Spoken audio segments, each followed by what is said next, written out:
What's up, Mel? Yo, How you doing, brother? I'm Tuesday. good, brother. How you? I'm still messing around I'm with good. this. I gotta mess around with these settings real quick. But I just live, I just got the notification. Yeah, if you're subscribed, it popped up on my phone. Berg Boy Show live with Chuck Sanders. live in your eardrum.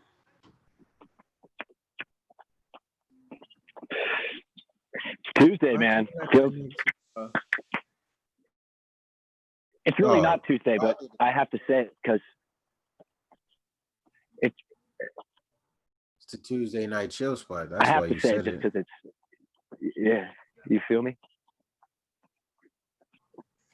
All right. We had to I guess I partake in can't. that blackout.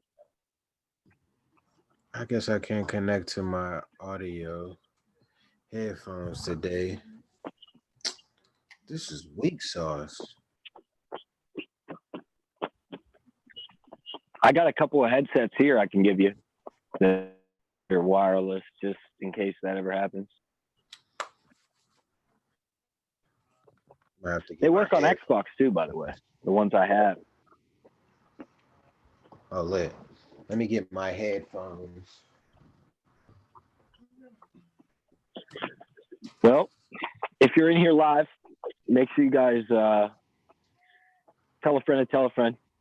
Join the Berg Boys live. We're on YouTube at the Berg Boys on Instagram, at the Berg Boys on Twitter. And once again, it's youtube.com/the Berg Boys Show is our YouTube page. Make sure you guys subscribe. We're live every Tuesday, 7 p.m. So this week is a little different. We had to partake in that blackout and, stand for what's right for everything that's going on. And so we're doing it. We're doing it Thursday this week. Nice little plan. No, I'm outside. I'm outside, dude. It's like raining. I got the umbrella. I was outside. I'm covered though. But can you hear me good? Yeah, I can hear you still. But yeah, I saw you ran 2 miles? No, I only got to run a mile because it started pouring down, raining and thundering and crap. So, Dipset. Yeah, I feel you. Hey, Dipset's one of my favorite man. That's one of my favorite groups. They're definitely one of my faves too. Oh yeah, I gotta go get the tag. I'm tweeting. So if you're with us live right now, go check us out on YouTube. We're live on YouTube. At the Berg Boys on Twitter and Instagram. Thanks to all of our live listeners. It's always good to have and our live supporters listeners tap in with us. Absolutely, man. Hey yo, what? People keep forgetting about this COVID shit, bro. Like this is still out here, bro. It's definitely still out here, bro. I know we go to the green phase. Like I'm this Friday or tomorrow, actually. I'm DJing at Cosmo. Like I know I'm wearing a mask. I mean, I don't. I think in the green phase you still have to. I'm not sure though. I just saw the 50% occupancy for places. Yeah. You can only have up to like 250 people. Damn. Maximum. So they've been maxing that out up at Club Chauncey already. Oh, bro, I know that Club Chauncey was wild, man. There had to be over 150 people there. Oh, absolutely. And I just want to say rest in peace to Sean Nitty, man. That Nitty was a good dude. And him and Yick and everybody over in Homewood, they put that little block party together. I can't say enough like how much I appreciate Sean and what he's done for the community, and yeah, it breaks my heart, man. It really does. They do have a few like go not it's not GoFundMe, but you can if you want to support, you can definitely send some money to his family. Uh, so if you do want like the Cash App or Venmo, feel free to reach out to me. I, I I'd love to help the family in this time. So, but yeah, I mean, shouts to Yick. It's a really tough time, and my condolences to everybody. Honestly, Hell yeah. it's terrible. Prayers up. Everything that's going on, man. Prayers up to the whole It's family. tough, man. Prayers up to all the friends. I've Prayers been up so like on. to Rhonda and his daughter for sure. Yeah, man. Like it's been tough. It's It been a just lot of it breaks wild my heart stuff because then going on, man. well, yeah, and I mean when stuff like that happens, I go and I just instantly think of us, and it's like, oh fuck, Yeah. it's just so many people we've lost, man. It just breaks my heart. I just hope we do get justice for George Floyd, and if you can, make sure I have in my Instagram right now. There's a swipe up that takes you to like a national relief fund type page, and you can like literally like donate, sign petitions for pretty much a bunch of really pivotal things that could instill change in this time. So um, yeah, it's it's much needed. It's long overdue, that's for sure. Facts. Well, we got a good show today. We still waiting on Sir Flackwood. He'll be joining us in a few moments. We got a great guest today, mogul right here from Pittsburgh by the name of Chuck Sanders. So we're gonna be talking to Mr. Chuck Sanders in a minute. Um, excited for that. Love Chuck. Hardly got any sleep last night. I'm pumped. I'm so pumped. And we'll talk about his background a little bit. Questions. Yeah, we'll talk about his background and what he's doing now in the community and everything else.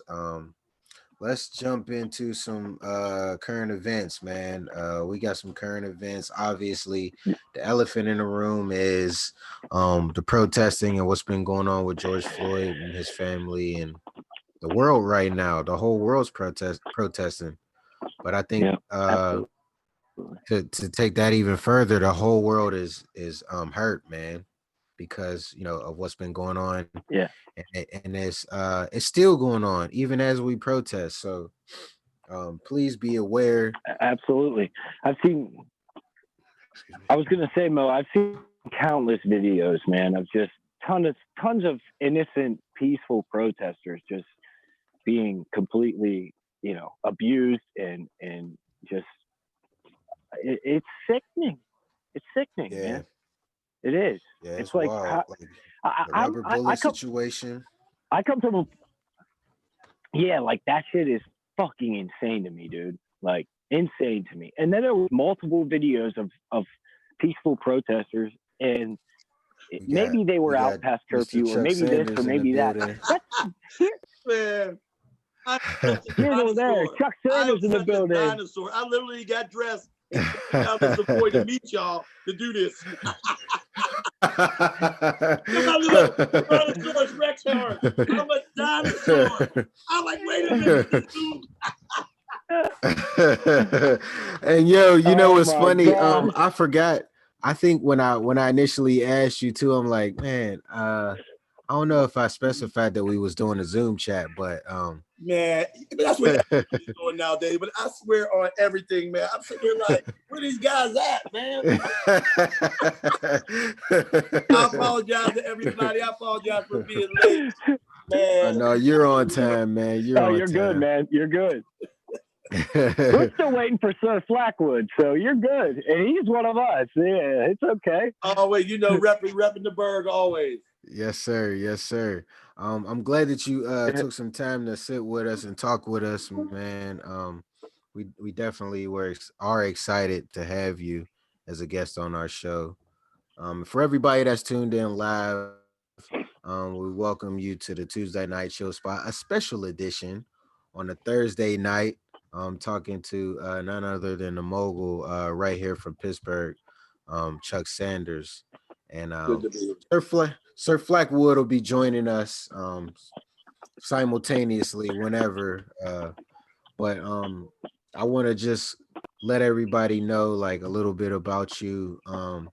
Chuck Sanders is a man of the people. Chuck Sanders is a man who grew up in the inner city of Pittsburgh, from the neighborhood I grew up from too, from Homewood. And 72 he's Ray Street, yeah, I was on Upland Street at the Upland. top of the hill. You know how we do. Yeah, but yeah, the whole thing. Um, from growing up in Homewood to having a vision to play in the NFL and play for the Steelers, even in your journey where I've done my homework. So where you talked about not necessarily knowing what you was gonna do after high school, as far as football goes, and then falling upon slippery rock, and then making it through there. You were all American, you know what I'm saying? Definitely did your thing on the field. Unreal. And kudos to you for that, for sure, for having a career as a pro NFL athlete. But to do what you did Absolutely. then and make that transition to business is Think I lost you. Y'all there? Oh, can you hear me? Yeah, we're here. We there? I'm here. Yeah, you still here. So what I was saying was having that you go to the NFL and then make that transition from a pro athlete to a businessman, I think is very commendable as well. And that's where we wanna start at. Actually, we're gonna start at the beginning though. Let's start at the beginning. So born and raised in Pittsburgh, grew up in Homewood. How'd you? Oh, we lost him. He should be back in a second. I wonder if it's my internet. Is my internet funky, bro? Can you hear me? I can hear you just fine, buddy. Okay. Yeah.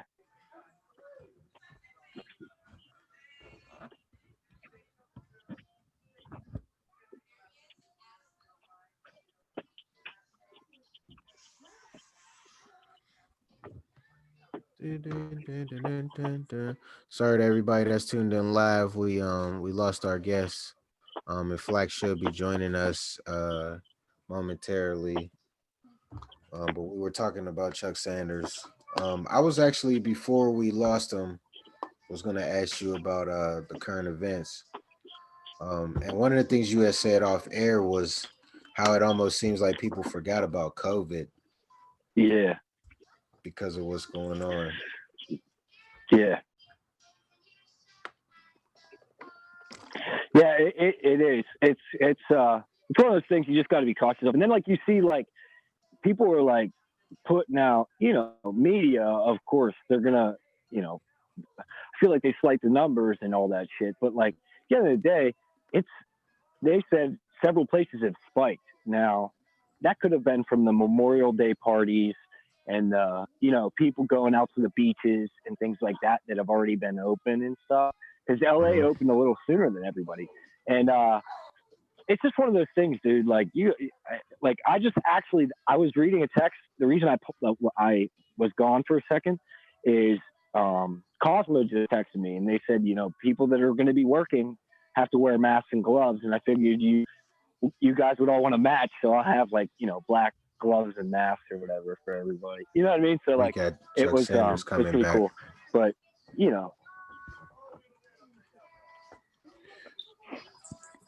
I'm sorry, man. That was me. Technology's kicking my butt today. It might be better. It might be. My phone. Let me see. No, it might be me. That's why I was just asking him. Was my internet funky? Like, did it sound... Is there a meeting ID? Cause I can go back to my iPad. Yeah. 1 second. I'll send it to you. Cool. Hey, that's how we do it. We keep it real here in Pittsburgh. Got to. Got to keep it Absolutely. real. You already know. Here. I'll turn them lights off.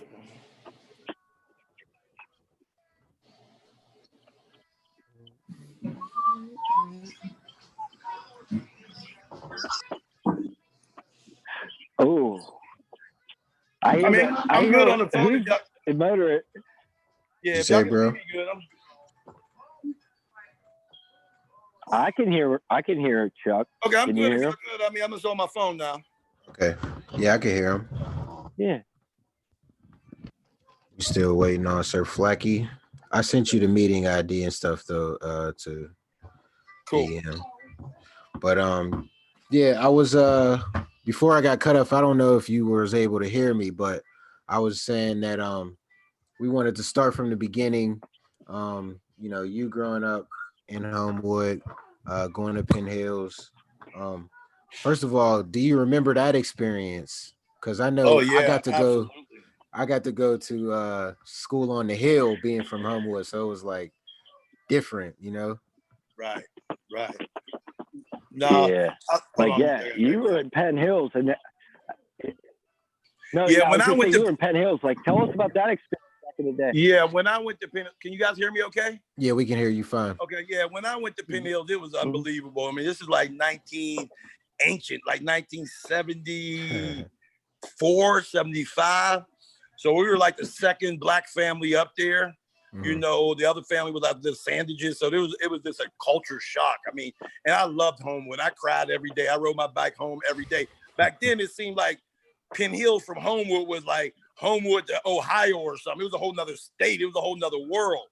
So, man, I mean, I just loved Homewood. Right. Homewood in the 70s was just beautiful. I mean, you didn't leave Homewood. The farthest you went was maybe East Liberty to go to Sears. But I remember you go up to East Hills when they finally put a McDonald's up there. But everything was right there in Homewood. Your friends was there. Every block played every block in sports. You know, Ray Street would play Hermitage, would play Upland. You know, it was just a great experience. So it was a real culture shock for me to go to Penn Hills. Up until the time I moved to Penn Hills, the only white people I really had seen was my school teachers. But now I was in a class where I was the only black kid in the school, 2 of us. Dang. Yeah, that's crazy. Because like I said, man, being in Homewood, even for me, it wasn't as strict to like that neighborhood for me, but I didn't go plenty other places. Like it was really just right there in Homewood. Now you're a sibling of 10. You have 9 other siblings. Yeah, 5 brothers. Go 5 ahead. brothers, 5 sisters. You know, just parents back in the day, they get together early, stay together for a while, make babies. That's what they did. They made babies. Parents needed workers, so you know they raised their own workers. True. I have a wonderful family. You know, I have an older brother and an older sister that passed along with my parents, but they were I just grew up in a wonderful, wonderful household. Now, I was gonna say, that's how amazing. did that contribute to your like learning of money management early? Can you speak on how that may have helped you? Yeah, I mean, I got to keep it real. I mean, I'm bragging, but you know, my mom and my dad was bosses. I mean, my dad, he owned Sanders Trucking. And I mean, you know, my mom, she ran the church. She had a Christian bookstore. So from the day I was born, from day one, it was always about being a boss, owning your stuff, taking care of the community, creating jobs. One of my greatest memories was just like watching, you know, the people back then, you would get your paycheck in a little vanilla envelope. Wasn't no direct deposit or anything like that.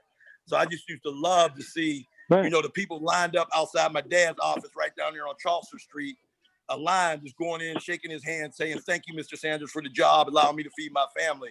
It was just a wonderful experience. It taught me how, no matter what we do, you know, it's about serving others and making sure if you get blessed to do something, you bless the community.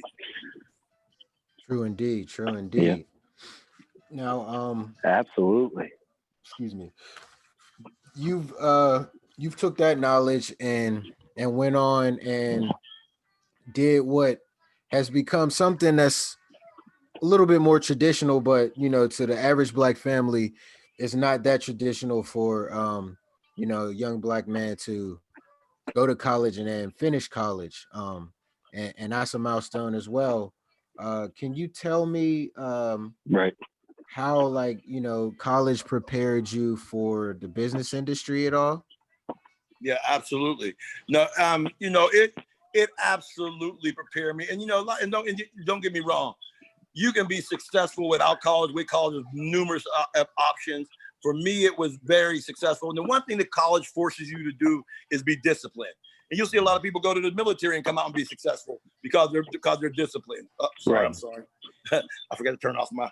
So No, so you're good. You're from fine. that standpoint, it was just like really cool to have the discipline of waking up, going to class, finishing assignments, being creative, working in a group, learning to communicate with others. I mean, all the things you need to be successful in business, I was able to learn in college, and I was also able to learn, the details, the accounting, the how to build a business plan, how to do marketing, all those things that, yeah, you can be an entrepreneur without those skills, but you're gonna be sharing a lot more of your pie. So, I wanted the whole pie, you know what I mean? So, college was a great campground. I didn't go to Slippery Rock to go to the NFL. That wasn't the plan. It ended up that way, and that was a great blessing, and, worked hard for it, but it was always about business, getting a business degree. My first plan was really to go back and run my father's trucking company, but the plans changed. Okay, so transitioning from that, you Wow. went Wow. from college, from Slippery Rock to the NFL. Can you talk a little bit about that? Yeah, that was crazy. And Yeah, hold on, Motor. I was gonna say, Chuck, I was gonna say before you go on, Motor, you left out two important details. This man's in the Hall of Fame at Penn Hills, and he's in the Hall of Fame at Slippery Rock. So that you left two of them out. So yeah. Yeah, but please, go ahead. I'm a Hall of Famer. I didn't mean to interrupt. And I paid to go on the Hall of Fame tour in Canton at the NFL to see drones. Oh, that's tight. I appreciate that, because I do believe wherever you step, you need to leave a footprint. You know what I mean? So, it does my heart good to see people like Aaron Donald, my little youngin', doing what he's doing. I remember when I dedicated and built the weight room there, they were saying, hey, we got a couple little kids here that we think would make it to the college if they had some more weight. So to be able to donate that weight room and then see Aaron Donald go do what he did, and a bunch of other kids that made it to college in Division I, it just, it makes your heart good. You can say you don't want to be in your high school and your college Hall of Fame, but you do. You do. Yeah. They call you. They got my name on the scoreboard at Slippery Rock. You do. I don't do that for pump myself on my chest, but it makes me feel like anybody who's growing up in the same circumstances, be it the Homewood, the Hill, Clarendon, East Liberty, whatever, knows, look, I can do this too. Absolutely. So getting back to the question of the experience of going from Slippery Rock to the NFL, like, what can you tell us about that path? Because I'm not sure that at that time there was that many scouts from the NFL going to Slippery Rock. So can you speak a little bit about that? Yeah, that was crazy, to be honest with you. That was a time when, literally, you could count on probably two hands how many get younger now outside of the HBCUs, but out of Pennsylvania Conference football got drafted into the NFL. So it was pretty crazy.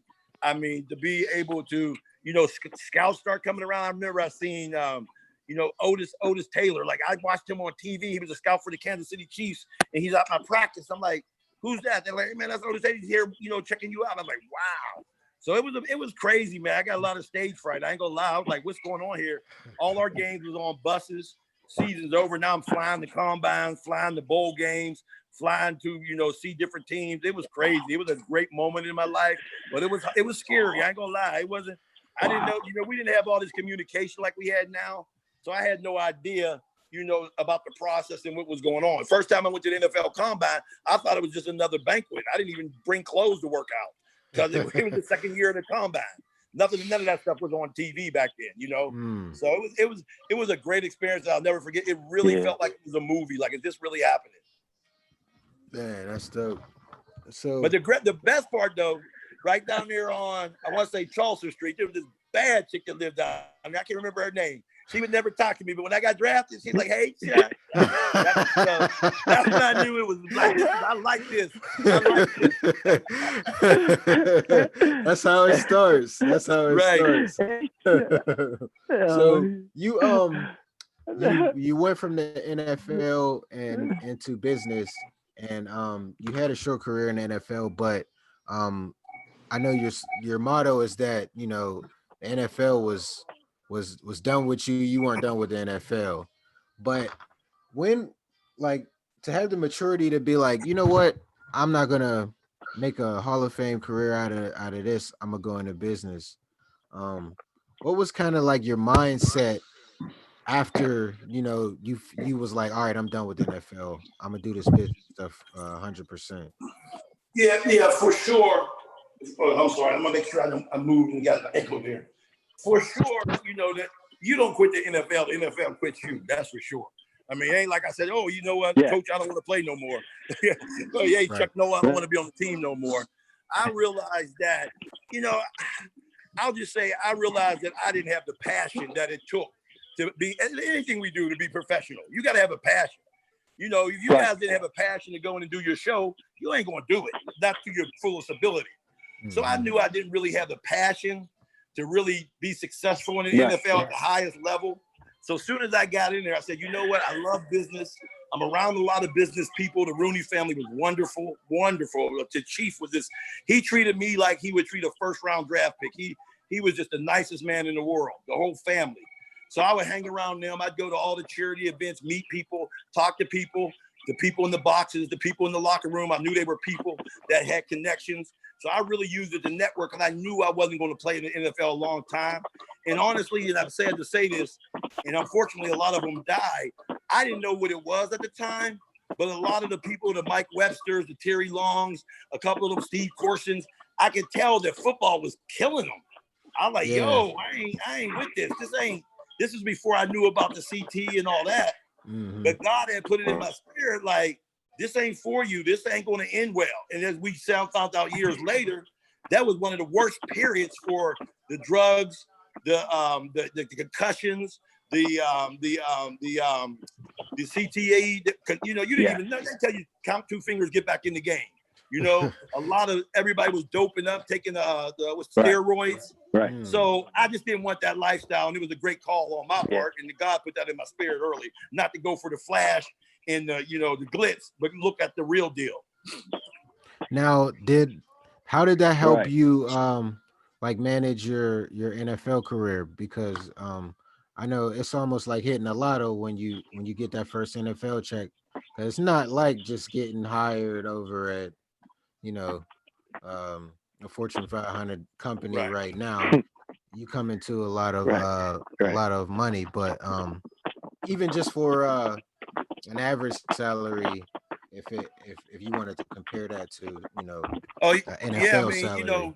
It was 1986. I was 21 years old. My first contract was $80,000. I don't give a. I mean, that was just that. It could have been $1 million. I remember a kid from Homewood, and you're handing me $80,000 or $20,000 signing bonus.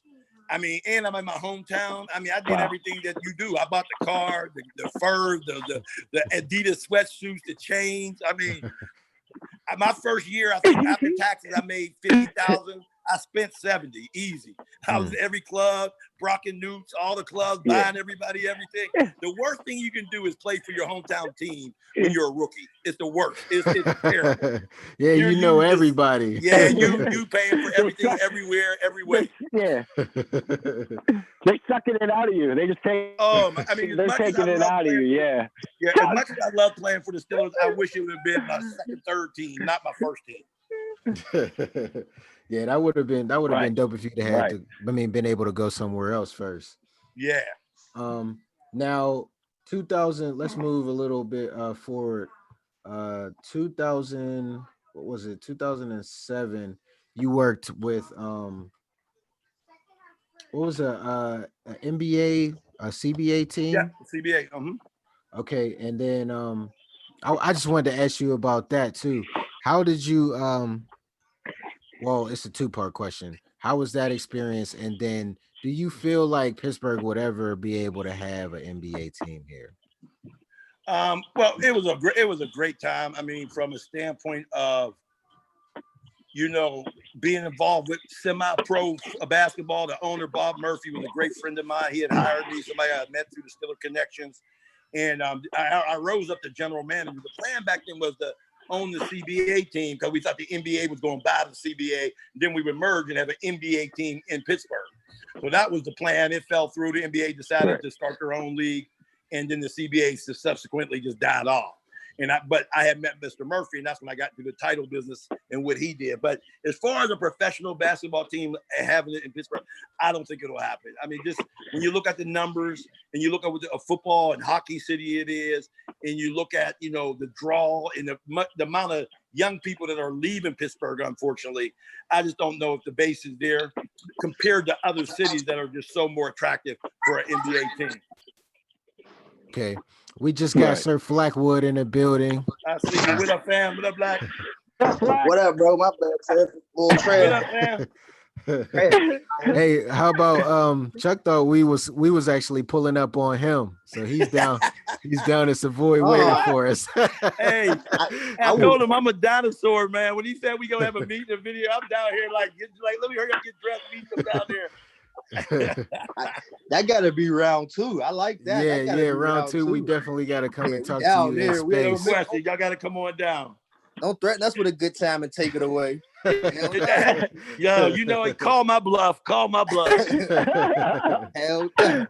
So we was talking about right when you came in, he was just telling us about his thoughts on Pittsburgh ever having an NBA team and him working for the Condors when it was here. And I asked about, you know, being an NBA hopeful city. Now in 2012, you bought the restaurant, correct? Correct. And ever since, you know, you've been and let me backtrack a little bit. So you got into real estate, and that was first, and then you bought the land there and then built the restaurant? Exactly. I mean, I had gotten into real estate. I started my company, Urban Lending Solutions, title appraisals, closing, loan modifications. At one point, they got up, I think 2007, from 2005 to 2014, we were always in the top 10 Black businesses in the country. I think we peaked at number 6. We were doing about 250 million in revenue a year. And it was just a great ride. And we did a great job. Then I sold the company, but I sold the company in 2015, 16. But in 2012, I had bought this property actually back probably 2008, 2009, and I just sat on it. One thing I pride myself on is seeing what's coming up next. I've been pretty blessed with that. So I knew the strip was going to get developed one day. So I bought the property for what was, a steal for right now. It's times 10 what I bought it for. One time I knew it had a liquor license. We need to get our own place. The story goes, I got kicked out. I cussed everybody out and told them I'm going to open my own place. I'm not either going to deny that or accept that choice. Witnesses around. Then I was like, "Have y'all open my own place?" But the public, me and Jerome was sitting around. I said, "Jerome, I might just open this up as a little water hole." And he was like, "Cool, I'll try." He said, "But I ain't coming here. This place looks like shit." And that's the last thing. When he said that, I went to the bag. I was like, "Oh, what?" I'm after his whole goddamn building. His comment cost me probably $1.5 million. But I was not going to Jerome Bell tell me my part. So yeah, 2012, I really good. Here it is, almost 10 years later, 9 years later, and I'm still very proud of it. A state of the art. We're going through new things down here, which I'm going to talk about later. 10 years, restaurant businesses. That's 50 years. It's a rough one. I think your hand might be over the volume or something. Oh, I'm sorry. Where's it over? Yeah, you're good. We could hear you. It was just a little bit muffled. Okay, I'm sorry. Yep, keep me on point. I'm technology. I don't know. It's all good, man. The way you work, it happens, bro. You've been working, and you know what I'm saying. All of this technology coming, it's moving. Yeah, I was gonna say on top of it, he said staying on top of the curve. This man, he came out with face masks like a week after they were needed. Like that is amazing, man. Props to you for that. No, thank you, man.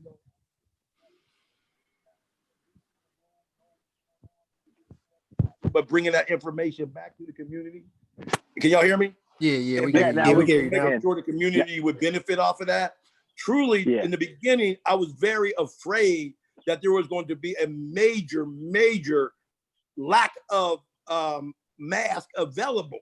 I thought that the disease was going to, it did move hard, but I thought it was going to do a lot worse.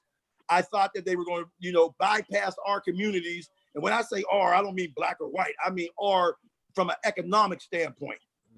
From an economic standpoint, that the rich was going to get richer and get their stuff, and we wasn't going to get nothing. So as soon as I start, doing my research, seeing what was going on in China, seeing what was going on around the world, I jumped into the PPE game, got in there very early, made sure I shared that business with my Blackbird family, and we're making some paper. Making a difference and making paper. Ain't nothing wrong with making a difference if you making some paper if you're doing it the right way. Damn right. That's the best way right there. Damn right. That's the best way. That's exactly it. That's Anybody exactly say it. otherwise, Well, they lying like shit. If they say otherwise, they a damn lie. Come on, stop all that. Stop all that. Hey, Motor, I didn't mean to jump that far ahead because there's so much in between that, but it was just that he brought that up, saying he stays above the curve, and that was that he really did with that whole PPE thing. And that's cool. That I was gonna say that brings up a great point of how do you pronounce the cannabis company? Is it Salivo or Salivo? Salivo. Salivo. Salivo Wellness Center. Salivo Wellness Centers. I started that. We got into that. I got some partners on that. My wife runs that company with four of my partners, very well-known people, doctors and former county commissioner, able to do it with those type of people. And we started that process probably 5 years ago. No, I think about 7 years ago. We were in the room, we were talking, we had to put up some real decent money just to get in the game. It was like $500,000 just to get in the game. Damn. And another half that had to sit for about 3-4 years while we went through the whole process. You know what I mean? And we had to go through the whole situation to get approved, the vote, the thing, the medical. I mean, it's just now booming. It took years to build businesses, but when you believe something's going to come and happen, and you want to be a part of that, and you want to build generational wealth. I got 3 sons and a lot of family. You got to take those risks sometimes. There's plenty. It talks about in every Bible, Quran, script. It talks about what do you do with your talents? Do you just hide it and bury it, or do you go and multiply it? And I'm a true believer in multiplying my talents, not just money, but my knowledge, everything. And the most important thing is me teaching my sons that, and so that they can go out here and be young kings and be bosses. Absolutely. Well, how do you feel about like the NFL taking that off like one of the drug screening situations? Love it. Great. Long overdue. It's a shame that I know when I played, we talked about this earlier, the hard drugs that we were taking, most of the guys were smoking anyway. We know that because of the pain, because it relaxes them. I mean, the truth is, if you're going to be a ball player, you a beast out here. I mean, exactly. ain't no meek, soft, hey, I'm just, tree hugger really playing in the NFL. These are the aggressive, grown-ass men busting each other up. And they need something that's going to calm them down. I do a lot of shisha, my cannabis shisha, and the wellness, it makes me feel good. I'm chill. It's just a good thing. So I think the NFL really wised up, and they're catching up with the NBA and some other, and just letting the boys, let them smoke, man. Let them smoke. As long as they still performing, man. Right. Yeah. And they could do it without being hot boy too. They don't have to be all on camera and everything with it. I mean, I know that's or the lifestyle. Snapchat And shit. Yeah. Don't pull out your camera and start smoking the blunt. I mean, once again, we do got to remember, we got to be responsible, just as responsible with liquor. And for our young people, it's still, you need to be over 21. You need to, with the liquor and the weed. So we still got to be role models. So if it's for wellness and it's for pain, then do it in your room, chill, go ahead and do it, play your PlayStation. But we don't need to be out blowing trees in front of the kids and everything at halftime. Right. We up at 45. Let that shit up. No. Go ahead. Hey, I was gonna say that brings us to kind of like what the new stuff you're doing with Savoy. What's going on? I heard about it. Elaborate on the question. Heard about that one. Yeah, man, I'm on the- so excited. You know, what happened was when I sold my company, I had a non-compete. I sold it to an Indian company, HL. You know, I sold it for about 45 million. You know, but it was the reason I bring that up is because it was done in earnouts. You know, it was done in earnouts where we had to. You got X amount of money every year for a few years. So I was real excited about. You know, when my non-competes were over, I wasn't allowed to get into the business anymore as far as the mortgage business, because that's my real spot. Right. So, did you, when you said that you sold the company, are you talking about the one that you and your wife started? Urban Lender. The lender? Urban Lending, yes, Urban Lending Solutions, correct. Okay, So, that's you know, what we I had thought. started that. Yeah. And so, hey, hold on one second. Some of my lovely cannabis cafe ladies just walked in. Hey guys, y'all want to go? They can say hi to the Berg boys. Hey, we getting ready for the cannabis cafe. They run the cafe, and you know, you might as well have some fun, right? Yeah, absolutely. Right. You know how the system works. He's in the kitchen, the PO system. Chuck, yes. How do one get a membership or could come down and you like cut right through the bullshit? Yeah, that's the good question. What it is what I did is I started an investment fund, and everybody's talking about them now. But once again, I started this, you know, in September, and I was thinking about it really a year ago. They can look on my IG. I told everybody this was all going to happen, and what I said was we all got to pull our money together, and we got to invest in some fields that really we can win in: cannabis, mortgages, PPE, sports bars / you know, cannabis hookah, new things, not just. And I'm not talking bad on them, but just not go jumping, you know, go rent somebody's place and throw crazy ass parties, you know, and because that's going to, we know what happens. And sooner or later we're gonna get shut down, move somewhere else, and all that.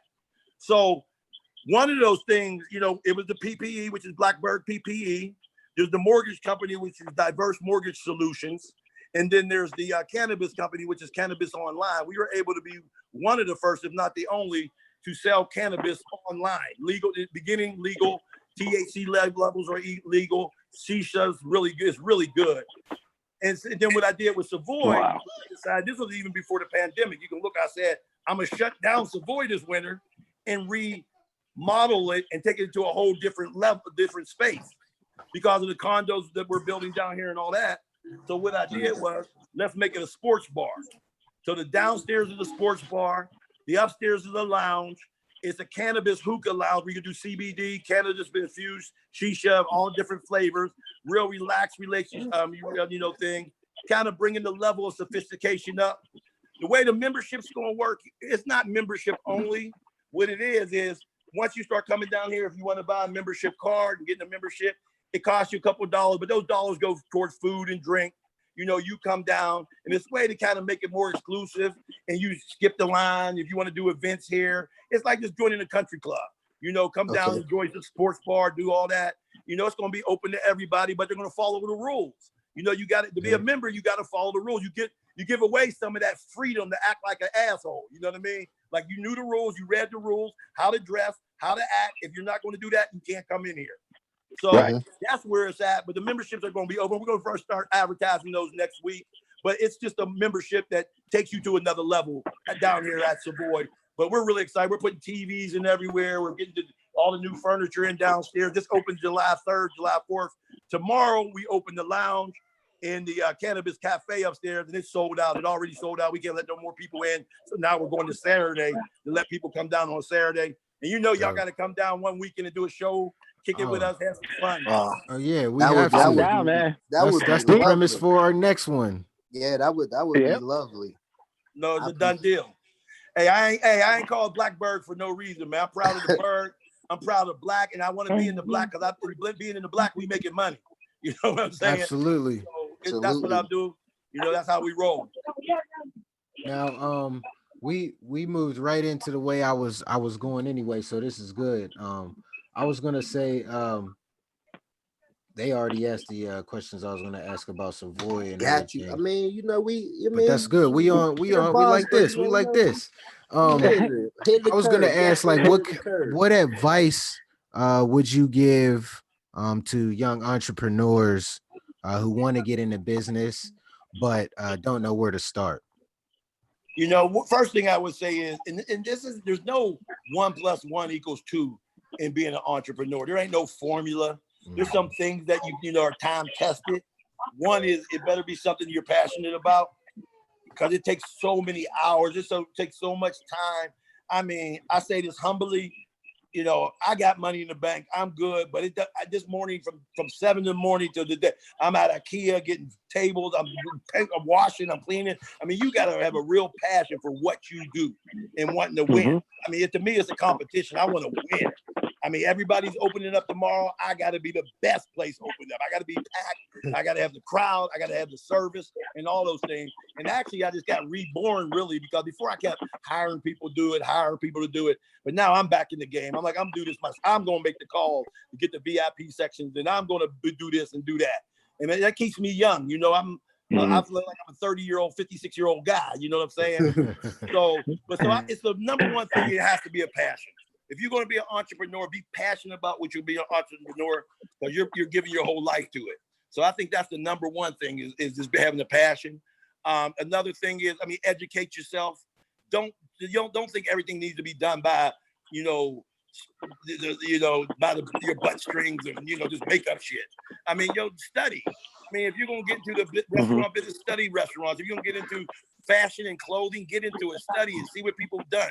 Don't be, study economics. You can't be an entrepreneur and don't know how to, the numbers and watch your money and watch your dollars.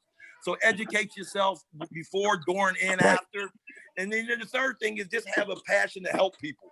If you're an entrepreneur, you should be wanting to create jobs, create opportunities, duplicate yourself. My goal, honestly, my one goal is that 20 years, 30 years, it might sound selfish. I don't care. I look around and grew up seeing buildings and statues of the Carnegies and the Heinz and the DuPonts. I want you to be a Chuck Sanders one. I ain't ashamed to say it.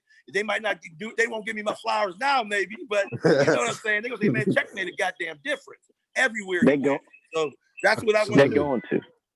Absolutely. I appreciate that. Yeah, he said you need a spot on the river. Right down the I gotta say, there's been a lot of love given to me the last, couple years in the city. I mean, you get everybody gets there, but that goes with you ain't doing shit. Y'all know that. You ain't doing shit if ain't nobody hating on you. That's just right. Real. Absolutely. You ain't doing nothing. So, yep. I like that, but I had way more people. I'm so amazed at how many people joined the Blackbird family, how many people invested, how many people trusted me. And when you're out there working with other people's money, man, it just makes you just go even harder. Like, you're just going to prove, like, it's one thing to make yourself money, but to go make other people money, that's just a high you can't even mess with. That's crazy how I believe. Yeah. Absolutely. Now, hey, Chuck, can people still invest? Can they still invest, or is it closed now? It's funny. I keep shutting it down, but I can't say no to nobody. It's not because of the money. It really is because of the opportunity. $1,000 ain't changing my life. Let's just keep it real. I'm not trying to brag or boast, but I'm 56 years old. You can check my track record. $1,000. I don't need $1,000 from nobody. But to see a young lady, who's selling here online, who's hustling, to say, here's my last $1,000. I'm sorry, not last. I won't take somebody's last. Here's $1,000 I'm going to spend on some shoes or a purse or a trip, but I want to invest this for my son or my daughter. And they give it to me, and I know I'm a double it, triple it, quadruple it. Man, there ain't no better feeling. You know what I mean? I mean, the investors that we have so far are very, very happy. Can you imagine you were sitting in Pittsburgh in November, and you're one of my investors, and now you're sitting here now, and you own part of a PPE factory, the only FDA, African-American owned PPE factory in the country, FDA approved in New York City, a cannabis company online, the new Savoy, the mortgage company, and all the other stuff. And you were a bottle girl, at cheerleaders. Yeah, that's right. Yeah. And that's beautiful, Chuck, man. Chuck, I'm not even gonna lie, Chuck. I'm shooting myself in the foot because I've asked you multiple times, hey, how do I invest? And then I'm here now, and it's like I could have easily said to him $1,000. Like, why didn't I do it? Yeah. I mean, y'all can still do it. You know what? You can still do it because I honestly can't say no. People still go on the website. I'm not advertising it as much because I'm in work mode, not investment mode. Before I was like getting investors, but we got so many good contracts, business to business. But the people who still dig and go on my website and read stuff and send in and say, hey, I want to fill this out and I want to invest. it's very hard for me to say no to that because they did the work. They kind of did a little bit more. And and you know, even though I know I'm giving them an unbelievable deal, I mean, even my lawyer was like, look, you gotta raise the entry level because it just doesn't make sense what you're doing. But I want everybody to eat off of this. I want everybody to win. I'm going to be the biggest stockholder. So, I mean, it's not like it's taking the money off of me. So, you know, it's just really exciting. Like I said, I see young ladies, young men sitting there telling, I give all my employees a share. You know, they got to see them tell their kids, oh yeah, we own part of that, you know, that company. We own part of that.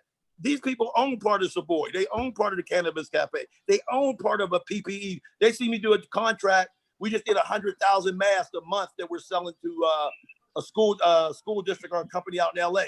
They're part of that. I mean, and you're sitting at their home on, you know, the Hill, North Side, whatever. It's wonderful when we send out the newsletter and everybody, we congratulate on, you know, our new contracts and our new businesses. And it's just getting started. This mortgage business is going to be crazy. I mean, the loan modification business is coming back super hard. And that's super hard. I ain't even in my field yet. Wait till that comes.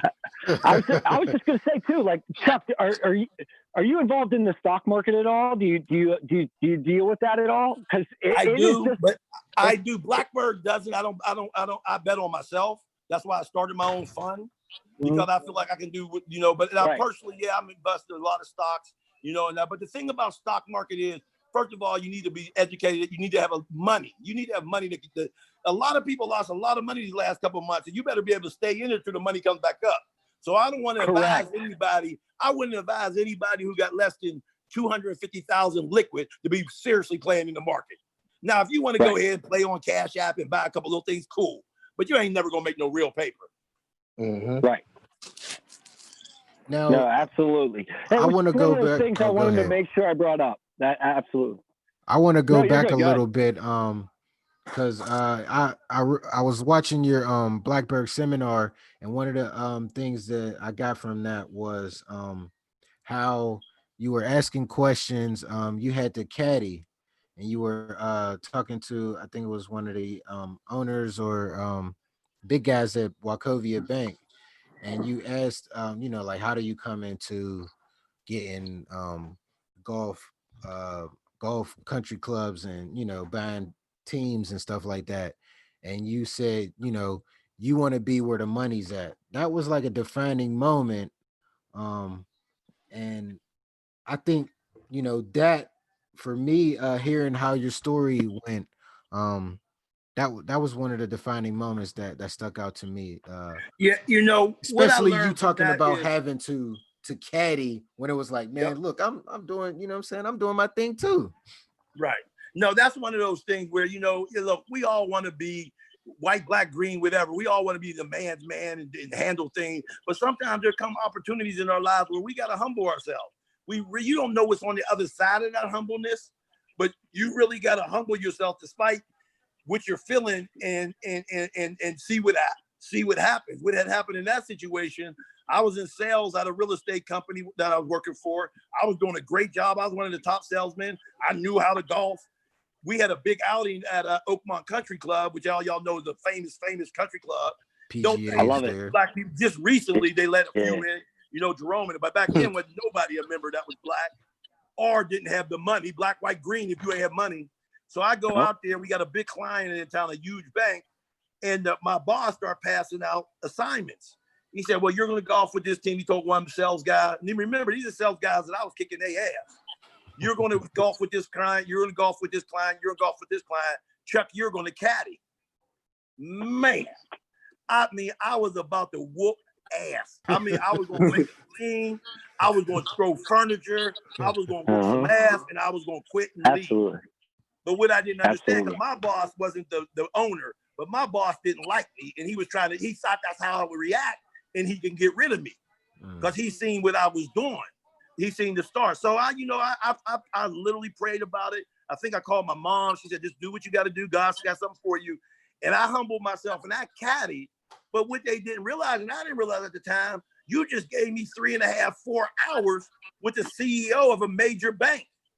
And I don't got to golf. I don't got to be distracted. I could just sit there and talk to the brother, hold his bag, tell jokes, be me. By the time we got done, he was my best friend. He was like, yo, man, anything you ever need, let me know. Let's switch numbers. The next time I come in Pittsburgh, if you're ever in Charlotte, boom, boom, boom. And I also overheard them talking on the thing with his partners, a big need that the bank had at the time. They really needed title work done in Georgia because of some laws that were changing. So as soon as I left, I went down, drove through Georgia, went to all the courthouses, found me abstractors. Abstractors were just people to go in courthouses, get title information, got those, said, look, I'm going to send them back to myself, fix them up, and then send them to the bank and charge them a fee. That was the beginning of Urban Lending Solutions. That account ended up, the first month, I got a check in the mail for $60,000. I was like, I quit. I'm going on my own. So out of that humbleness, instead of storming out, my Lord, and being able to tell everybody, yeah, I told them motherfuckers how I felt, and be sitting down, arts, having a drink with everybody. I love art, I love art, but now, I'm a boss because that's where it started. Right. That was a major part of it. Yeah, man. That was definitely a defining moment. I'm giving you all the flowers. You got all the flowers from the Berg boys, bro. Facts, because hey, man, sticking it out. Real shit though, like as a golfer too, you probably was giving them tips. You was sliding them. You already know, man. Like really. That's a good point. Golfing, they feel elite. They feel, hey, and they really show. But you're gonna really get to know somebody you golf with them.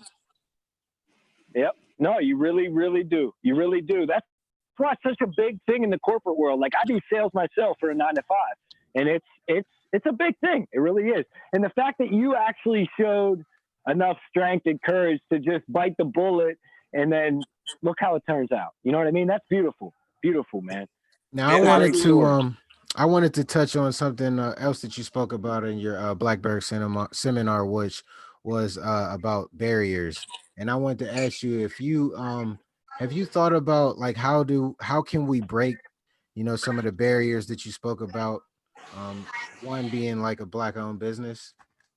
Yeah. Hold on 1 second. I'm opening this door. Okay. No, you're good. Here, ladies. I know the pattern, but I don't know the number. Okay, I'm sorry, guys. I'm moving around. Yeah, the barriers. No, you're good.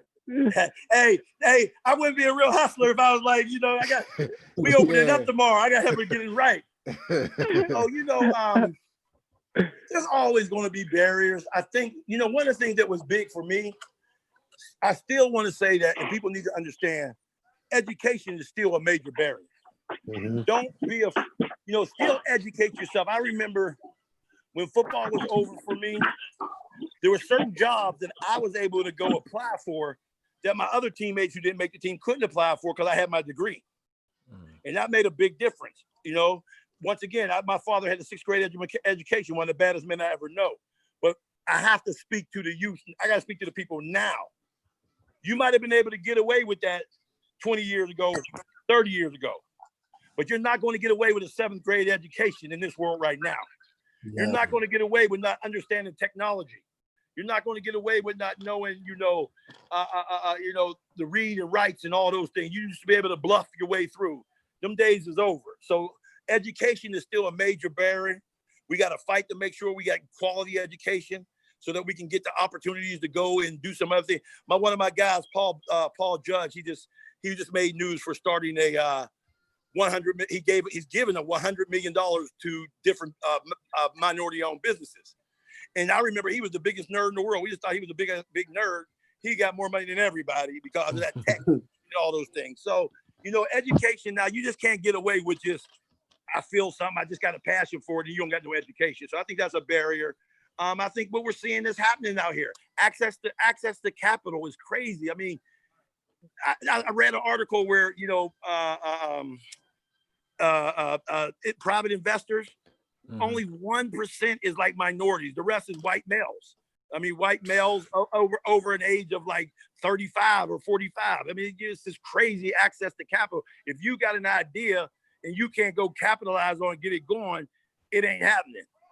So that's a barrier, being able to have access to capital. That's one of the reasons I wanted to start Blackberg. I had capital, yeah, but I was like, how do I monetize this and grow this to where, okay, if I got 1,000 investors, I got 1,000 salespeople. If every day they're on doing and selling cannabis and they get a click fee and they make some money off of it, or they're selling, mortgages, or they're selling, PPE mask and all those things, that's a way for them to make some money and get some capital to go put capital into their hair salon. So that's how I think. That's great. It's amazing. That's exactly what I was asking for too. One last thing before we get out of here. You've kind of already touched on like the type of people that want to invest in your business and everything, but I've seen you speak about the thrill you get of being able to help people out and the joy of knowing that you're doing something for not just yourself but for others. And like Spillz said, I definitely want to give you your flowers while you're here now, because you've done great things, and I hope you continue to do great things, because a man of the community, from the inner city, and a lot of people always talk about, oh man, he got his money and left, you know what I'm saying, and you're a testament to that. You can still get money and stay right here in the soil. Well, no, I definitely appreciate that, man. I mean, we're all very different. Like I said, it goes back to my pops, who I just seen, change Homewood single-handedly. A lot of the guys who got trucking companies now, they come up to me and like, my dad had trucks because of your dad. Now I got trucking. So to see so many brothers in the trucking, which I know my dad was the first to really start that back in 60 and 70. And now I'm hoping to be the first one to really get people to start thinking about, investment funds and, spreading your money around a couple things, not just, riding all. I mean, we're sitting here, and we're looking at, okay, how's the fund doing for the restaurants, sports bar franchises? How's it going for the cannabis? How's it going for the PPE? How's it going for the mortgages? How's it going for the entertainment? I mean, that's how we got to roll. You know what I mean? So I'm excited, man. I look for opportunities. That's why I was excited about your show. I want to talk to the real folks, man. I ain't kind of be on whatever. I'm good. I want to talk to my folks that's really in the mud and in the grind. And I appreciate it. I love y'all dudes, man. I follow y'all and I'll be checking y'all out. Yes, sir. Always, we appreciate it, man. Yeah. Mm-hmm. We love you, Chuck, man. And anything we could do, like you said, round 2, we'll come down there. Me and Motor, DJ, we'll do a little quick show, talk to you, like whatever you want, man. And that's going to happen now, because before, quite frankly, I was letting other people just kind of run this because I was working on it. And everything's right. That was the season for that. But now, I'm getting down here. Right. Somebody kind of challenged me, and I said, "Oh, okay." He said, "You always have one because you don't know how to run a club." I said, "What? That's what I did. That's what I started on, baby." They really look at Chuck Sanders Promotions back in 1980. So now I got. I was gonna say, Chuck. I was gonna say, Chuck, you gonna be rolling in the hundreds. Whenever we come down there, bro. Let's get it. Man, you know what? I'm glad my battery's about to die. So I'm saying bye to y'all, man. Hey, all you listeners, I love y'all. Keep following the Berg Boys. Follow me at Chuck Sanders 4352 on Instagram. Come on down to the new Savoy. Our sports bar opens July 3rd and the 4th. And tomorrow night is our Cannabis Cafe opens. It's sold out, but come on in Saturday. Hey, I love y'all, man. All right. Hey, appreciate you, Chuck. Love you, man. Have a good night. Appreciate you, fam. All right, Chuck. You too. Peace. Later. So, Flack. Hey, NBA's coming back. NBA's coming back. You okay? Yeah, let's talk a little bit about the NBA since we still I'm charged about the NBA coming back. Bro, I know NBA is back. 22 teams. You're juiced up. Who you voting for? Like, who you think's a favorite out of this? Man, Laker Nation, but Laker Nation or Buck Nation, man. I'm still keeping that same energy from before we pause, boy. Man, who you think ate Laker the most Nation, the most cakes and pies while they thought COVID took the NBA out for good? But see, what's crazy is, a motherfucker like Brian was holding one-on-one private workouts. Like, yeah, Brian was getting it on. I heard Kawhi and a few other players from the Clippers were still working out as well. So real basketball minds, the ones with the high IQs, they was probably still working. Bro, Kawhi probably was getting Yeah, his he probably he's getting his button switch. He added some new shit to his operation. he seemed like the type that was hooping, closing a hamper like chill. Why you gotta do hoop moves all the time? He was outside in the rain running through a storm.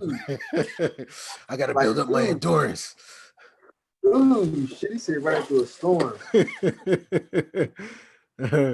But that was a great interview. We had Mr. Chuck Sanders, man. Y'all go check him out. NBA is back.